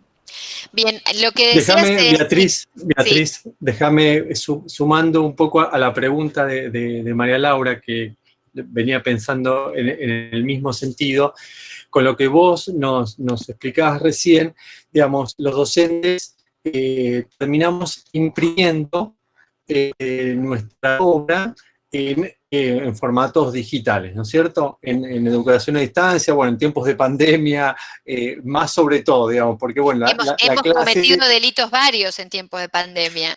Bueno, pero a ver, y fíjate, ahí lo que quiero sumar a la pregunta de María Laura es que nosotros como docentes e institucionalmente no está instalada esta cuestión de esta discusión porque no se tiene en cuenta justamente lo perverso de lo que explicaste de los derechos de autor, ¿no es cierto? Entonces, entramos en la trampa sin querer, digamos, en este sentido. ¿Por qué? Porque imprimimos nuestras clases, nuestras producciones, nuestros saberes en diferentes tipos de formatos. Digamos, desde dar una videoconferencia y dejarla ahí plasmada hasta hacer una pregunta en un foro, ya porque no le ponemos a la pregunta en el foro, la licencia Creative Commons es derecho de autor avalado institucionalmente, donde después los estudiantes, o sea, estamos como llevándolos a delito a nuestros estudiantes, si se quiere, ¿no? Forzando un poco el argumento. Entonces, ahí me parece que hay todo como un camino para discutir institucionalmente, para discutir en forma, nosotros como docentes, y digamos, cuáles son, este problema, seguro que lo tenés pensado, cuál es como la alternativa o la lógica política que tenés pensado como para ir proponiendo en estos esquemas institucionales y de universidad pública, ¿no? Bueno, ahí hay varias cuestiones, Ignacio y María Laura, dando vueltas sobre la cuestión. Primero, cuando somos trabajadores de una institución y nuestro trabajo está enmarcado en nuestra descripción de tareas como trabajadores de esa institución, es importante que esa producción sea también consensuada con la propia institución. Es decir, es indispensable que la institución recorra este camino con nosotros. Digo, uno de los problemas que planteabas, Ignacio, en la apertura es por qué no llegamos a apropiarnos de estas cuestiones. Bueno, tiene que ver con que también primero la idea del derecho de autor es muy seductora. Esta idea de soy autor te hace sentir empoderada, sentís que sabes que algún elemento de distinción, hay toda una aura creada alrededor de la figura del autor, que para mí no es real, digo, es parte de esta campaña de desinformación sobre cómo funciona realmente la autoría. Como primera cuestión. Pero después tenemos la cuestión, más allá de la cuestión filosófica, tenemos la necesidad de tener una política clara a nivel institucional y que esa política sea acordada con todos los integrantes de la institución, y esa integración de la institución, y sobre todo cuando hablamos de universidades públicas que tienen autonomía, que tienen cláusulas de cogobierno, que tienen un montón de cuestiones que ya sabemos de la complejidad de la propia institución pública, construir consensos fuertes en relación a esta política es central. Como docentes, nosotros tenemos que saber que no solo los insumos que usamos para nuestra práctica están regulados con estas leyes, sino que también nuestros productos. Pero nuestros productos, como decíamos antes con el tema de investigación, son una contribución pequeña en ese mar de insumos que tenemos. María Laura planteaba el tema de una clase donde un docente puede estar preparando un cuadernillo, o puede estar preparando unos slides, o puede estar preparando una clase misma que quede después registrada. Ahora con esta historia de las clases virtuales estamos generando clases grabadas en cantidades industriales. Y esa producción se basa en conocimiento previo. Y ese conocimiento previo que nosotros adquirimos, lo adquirimos en términos de apropiación, digo, no en términos de compra, lo adquirimos de ese acervo cultural común. Y ahí tenemos, por ejemplo, decías las fórmulas matemáticas. Bueno, las fórmulas matemáticas son de dominio público. No tenemos que pedirle permiso a nadie para usar las fórmulas matemáticas. Pero si, por ejemplo, nuestra clase no es de matemática y es de arte, y necesitamos en nuestra clase exponer obra o es literatura, y necesitamos o tiene que ver con algo donde necesitamos exponerle a nuestros estudiantes obra ajena, ahí nos vamos a topar con un problema serio, porque, por ejemplo, yo quiero dar una materia de arte, pero justo estoy dando arte moderno, y entonces buena parte de los artistas sobre los que estoy trabajando están vivos o todavía están en dominio privado porque los tienen sus herederos o murieron recientemente, o música, en las clases de música está lleno de estas problemáticas, pero en todo, digo, en filosofía, en un montón de cosas. Digo, si pensamos que solo podemos usar libremente lo que está en el dominio público, tenemos que pensar a autores que murieron hace más de 70 años, con lo cual nuestras capacidades de estar actualizados en términos de debate filosófico, de arte, de música y demás, vamos a estar estudiando cosas que se hicieron hace más de 100 años, si no queremos tener problemas legales. Pero lo primero que tenemos que hacer es, primero, tener una decisión institucional. que esto es una política institucional, que la institución nos acompañe en esta apertura, nos acompañe en esta toma de decisiones, de contribuir al acceso a la información y a la cultura, que es parte de la misión que tenemos como docentes, que somos mediadores de ese derecho de acceso a la educación. Y en ese sentido, en la práctica, por ejemplo, lo primero que tenemos que hacer es, la decisión institucional es central, la decisión personal es complementaria. A veces la decisión personal no está del todo clara, pero la institución baja una línea. Y a veces la decisión personal está clara y la institución no tiene una línea y hay que hacer fuerza para arriba, digamos, en la institución. Eso tiene que ver con los distintos niveles de debate que haya en una institución sobre estos temas. Pero después, más allá de eso, que supongamos que tenemos la institución que nos acompaña y que tenemos la convicción personal, bueno, el uso de las licencias Creative Commons es una de las estrategias. Ponemos a esos materiales la licencia Creative Commons. Decimos, bueno, yo como autora de esta obra y mi institución como titular que ha pagado porque yo produzca este material educativo para estos cursos, es decir, hay una cotitularidad ahí de la institución y de la autoría, y estamos de acuerdo en que queremos que este material circule, entonces ponemos en ejercicio de los derechos de autor, otra de las fake news, de las desinformaciones que se suele decir sobre las licencias libres, es que son una renuncia al derecho de autor. Y cuando vos te dicen, no, pero vas a renunciar a un derecho, te predisponen en una situación muy, muy difícil de sobrellevar.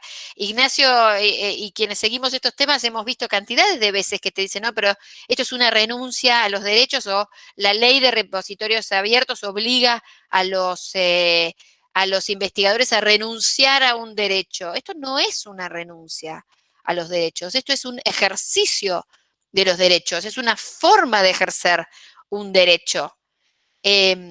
Y ese es un cambio filosófico que hay que mirar.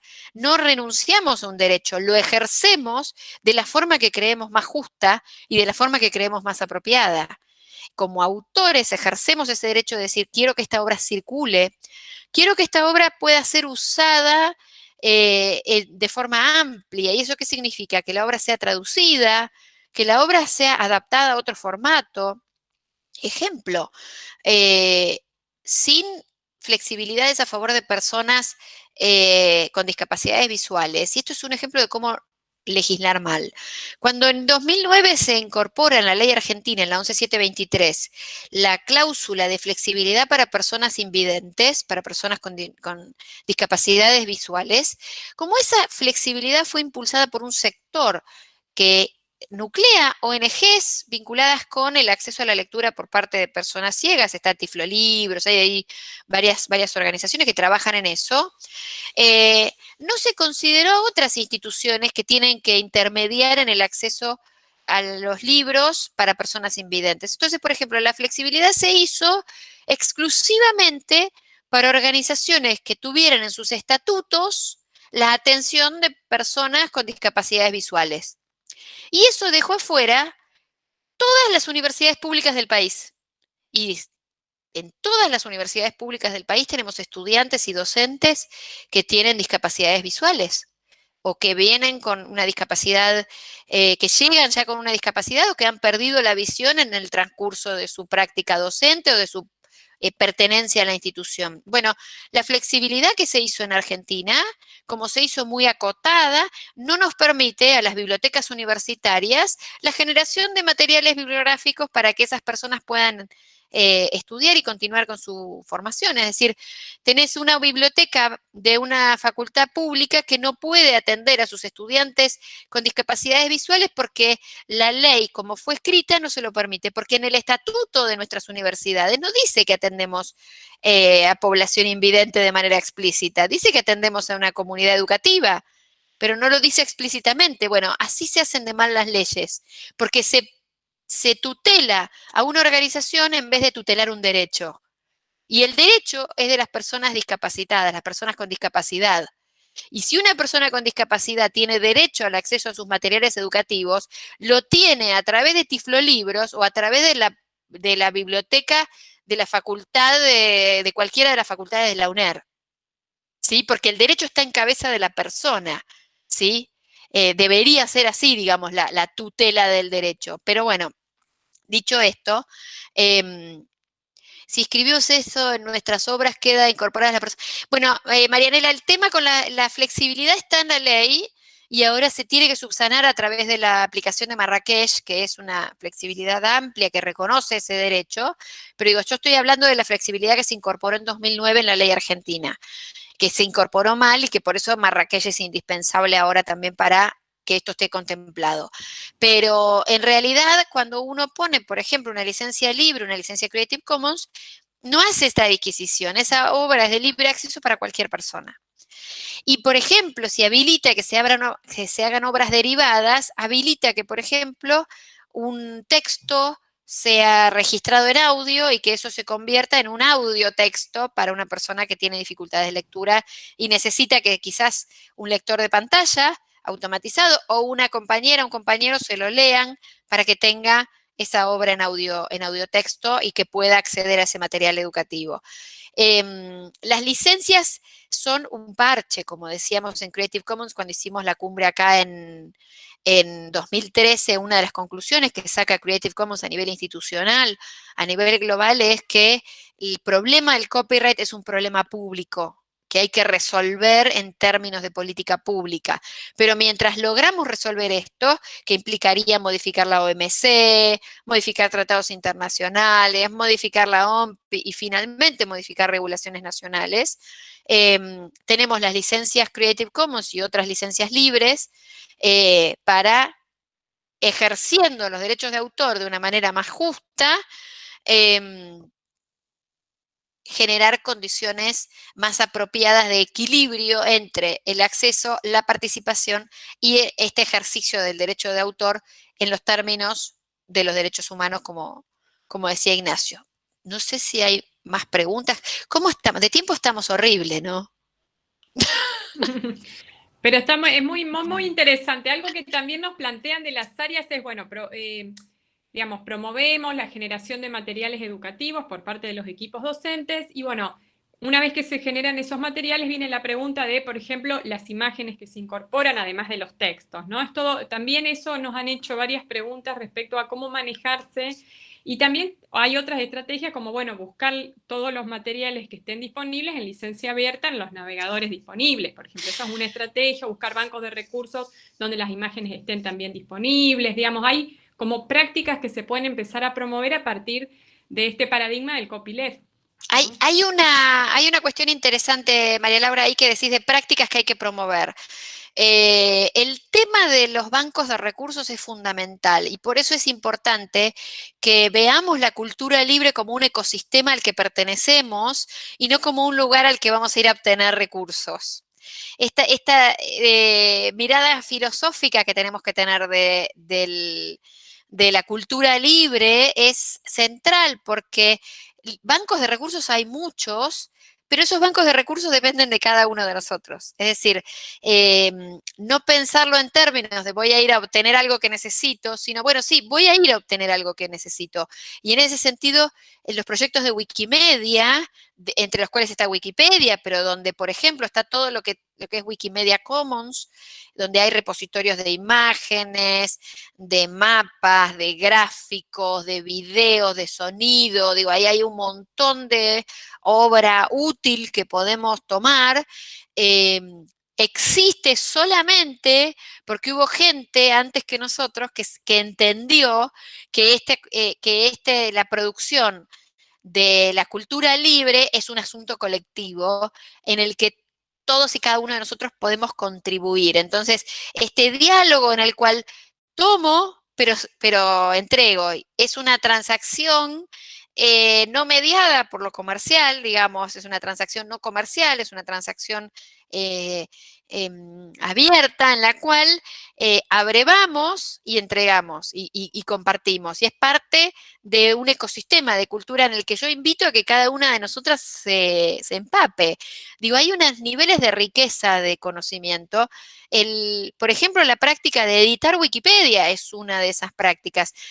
A Wikipedia todos vamos a ver que hay, y a leer, y a encontrar algunos conceptos, y a buscar fuentes.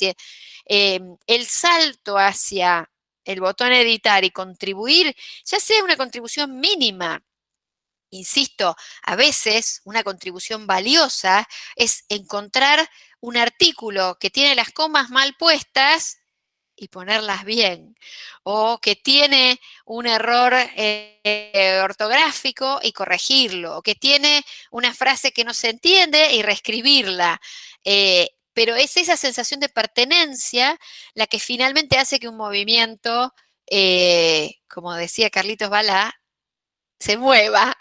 Es decir, el movimiento se demuestra andando, entonces en este movimiento que nosotros consideramos que es un trabajo colectivo en el que nadie produce solo, bueno, la producción científica se basa en eso, la producción académica se basa en eso.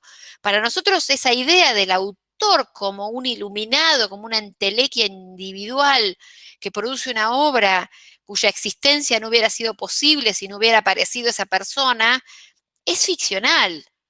No existe ya un autor que no haya leído más de lo que escribió, un músico que haya escuchado más de lo que compuso. No hay forma de componer sin escuchar, y no hay forma, esa idea del autor individual, esa aura del autor individual que tiene una idea brillante, es otro de los emergentes de esta campaña de desinformación que nos hace creer que porque logré publicar un libro soy especial.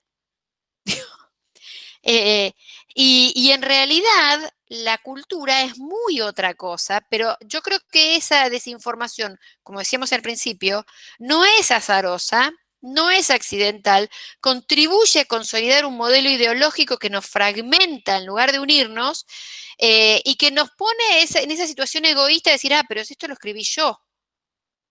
¿Por qué lo voy a regalar? Esa es otra de las palabras que se usa mucho, esta idea de regalo. En realidad no es un regalo, es una devolución, si se quiere. Es un diálogo, es una forma de participar. Las licencias son bastante fáciles de usar. En el sitio Creative Commons está bastante bien establecido los pasos. Es importante que si uno pone una licencia, tenga la titularidad sobre la obra. Uno no puede licenciar obra ajena. Si yo cito una obra, encontré unos dibujos que hizo María Laura y los usé para ilustrar un cuento mío. Bueno, ahí hay dos autores. Yo no puedo licenciar la obra de María Laura sin autorización de María Laura. Yo puedo autorizar mi cuento, pero necesito que María Laura también comparta esa visión y que ambas publiquemos su ilustración con mi texto en una obra colectiva. Y en ese sentido podemos poner, bueno, cuando producimos un material, el tema de las imágenes es central. Muchas veces vemos que usamos imágenes que encontramos en Internet. Lo que está en Internet no es libre. Lo que está en Internet está en Internet. Pero si no dice explícitamente que es libre, es privativo. Tiene copyright, tiene propiedad intelectual. Entonces necesitamos ubicar a quien es autor o autora de esa obra y pedirle permiso o buscar si está el permiso, porque a veces la obra ha circulado lejos de su licencia. Muchas veces los autores suben imágenes a un blog, por ejemplo, y ponen la licencia en el blog, pero no la ponen en cada imagen, y después esa imagen se va por algún lado y la encontramos en otro lado y no tenemos la referencia de la licencia. Es importante que hagamos este rastreo de, bueno, quién tiene la titularidad de esa obra y cuáles son las condiciones bajo las cuales circula esa obra. Son las dos preguntas que nos tenemos que hacer antes de usar una obra. Y después también, suponiendo que encontramos una imagen que nos resulta útil y que la obra está efectivamente licenciada con una licencia libre, que la encontramos en Wikimedia Commons, por ejemplo, bueno, es importante cumplir también con la licencia, porque la licencia libre no habilita cualquier cosa. Yo no puedo tomar una imagen que alguien publicó en Wikimedia Commons y decir, esta imagen la hice yo, Beatriz Busaniche. No puedo, porque eso es un acto de plagio, que es quebrar la atribución de la autoría de esa obra, y es un no reconocimiento a quien efectivamente es la persona autora de esa obra. Si María Laura subió su ilustración a Wikimedia Commons y yo uso eso sin conocer a María Laura, sin haber hablado jamás con ella, pero estoy escribiendo un cuento y estoy buscando una imagen para ilustrarlo y encuentro en Wikimedia Commons una obra de María Laura Rodríguez. Y digo, esta obra va perfecta para ilustrar mi cuento. Y esa obra tiene una licencia Creative Commons que dice atribución. Entonces, cuando yo la use, tengo que poner, esta obra tiene copyright de María Laura Rodríguez y una licencia Creative Commons atribución. Y reconocer que esa obra fue hecha por María Laura y usarla en mi publicación.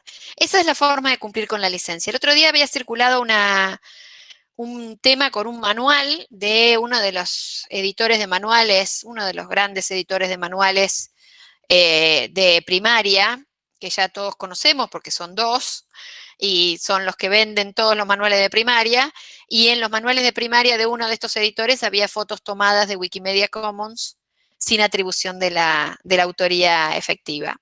Eso también es una violación de propiedad intelectual.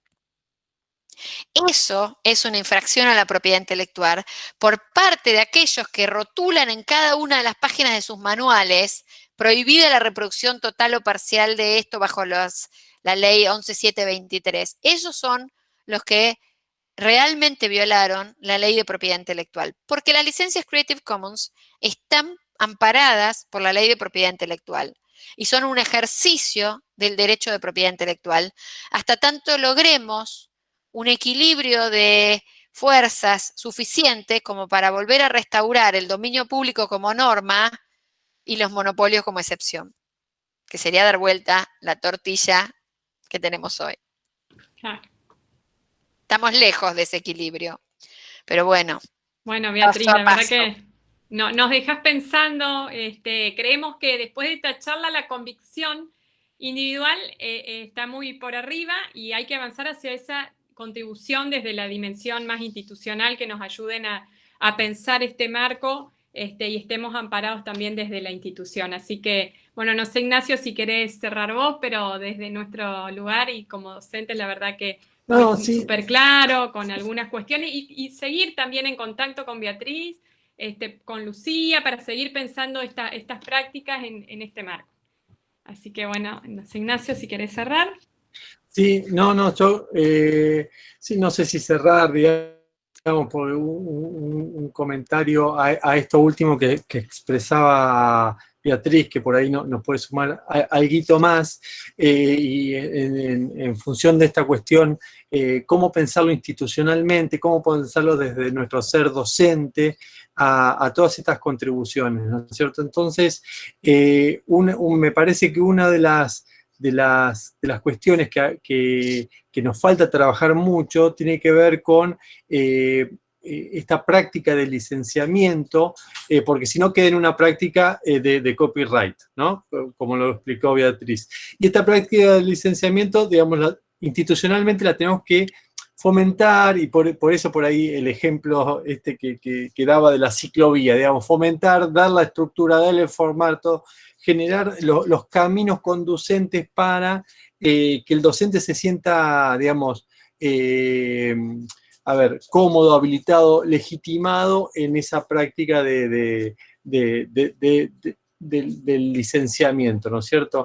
Me parece que eso es como una cuestión sumamente importante para poder trabajar y para poder generar desde nuestras prácticas docentes en la virtualidad. Entonces yo creo que, y me parece que eso es uno de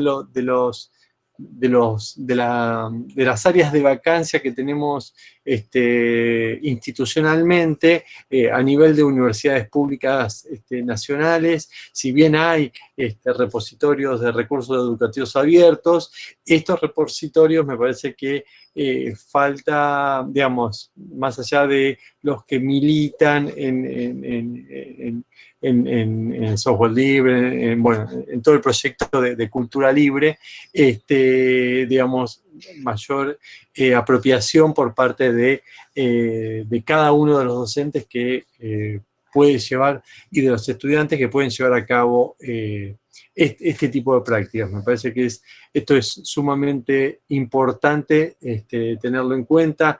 Digamos, surgió una duda ahí en términos de las bibliotecas.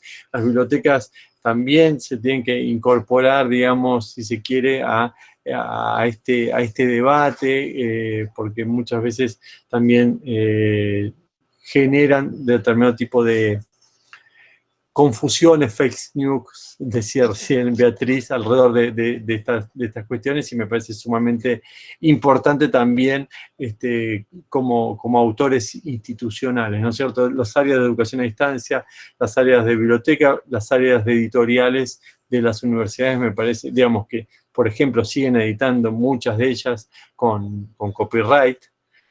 Bueno, todas estas cuestiones me parece que son cambios de cabezas institucionales que tenemos que fomentar y estar dispuestos a la discusión, ¿no? Bueno, muchas gracias a todos, especialmente a Beatriz por, bueno, acompañarnos en esta charla. Y bueno, seguramente seguiremos el debate a nivel institucional y bueno, estaremos atentos a tus aportes. Muchísimas gracias a todos. Bueno, María Laura, Ignacio, les agradezco infinitamente a la UNER por haber gestionado este espacio. Para nosotros es una oportunidad. Les pido un poco de disculpas porque fue un poco desordenada la charla, pero eran tantos temas que dije, bueno, vamos y hablemos. Y espero que abrir líneas de lectura y de abordaje. Hay muchas lecturas para hacer sobre esto, muchas discusiones interesantes y muchos desafíos para pensar, porque me parece que una de las cosas que es indispensable pensar es que además de reivindicar el acceso y la participación, es hora de que quienes reivindicamos la cultura libre también pensemos en cómo atender debidamente el derecho de los autores en este contexto. Si pensamos que el paradigma hegemónico no lo atiende de manera apropiada y nos reivindicamos también como autores y como participantes de la cultura en una visión amplia del concepto de autor, bueno, también pensar cuáles son las condiciones de producción cultural en este momento tan importante en el cual Argentina tiene que pensar estrategias de desarrollo a futuro, estrategias de crecimiento, estrategias donde la universidad pública tiene que contribuir para que haya más y mejores políticas públicas, como decía antes, basadas en evidencia y en una mirada puesta en el desarrollo nacional. Así que les agradezco por la invitación y bueno, estamos a disposición cuando ustedes digan. Buenísimo, muchas gracias, muchas gracias. Saludos a todos, gracias por haber participado en la charla. Y gracias por los comentarios que estoy leyendo en el chat. Muchísimas gracias a todas por los comentarios hermosos que están haciendo.